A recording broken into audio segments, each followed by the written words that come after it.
găsit la un nou vlog. Astăzi vom face turul casei, pentru că de mult n-am mai postat, mai ales cu Minecraft.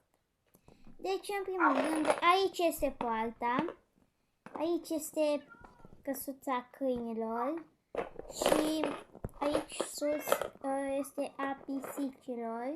Da? Și eu am 3 câini, că am înmulțit pe ei 2 și aici și puiul ăsta. Scrieți-mi nume de câini în comentarii. Păi aici am niște lilieci, nu știu de unde au venit. Și aici am eu niște iteme random. Le pun că nu mai vreau să-mi dau aloncirieri. Am toate, sunt prime. Așa. Aici am lumânări la câini și la pisici am.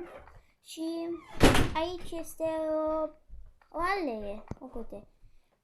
Scrieți în comentarii ce credeți că e aici. Vă las câteva secunde să spuneți. Deja s-a văzut.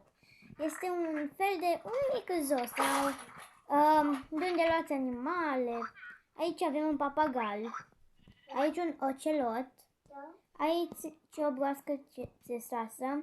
Aici o albină, un iepure, o vulpe, o oaie, un cal și credeți că e asta? Da. O lamă.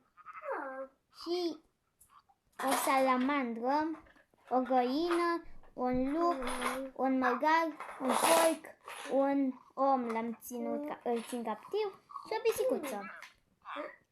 Și acum nu v-am arătat în casă, doar chesturile vi le-am arătat.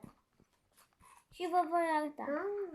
Și nici nu v-am spus, aici am eu niște gardieni cu lumini. Aici trebuia să... Scrieți în comentarii ce credeți că e aici. Nu vreau să vă spun că vreau să țin secret.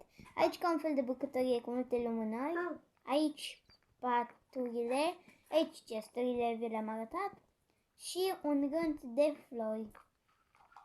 Deci scrieți în comentarii ce credeți că este asta. Și noi ne vedem data viitoare. Pa, pa!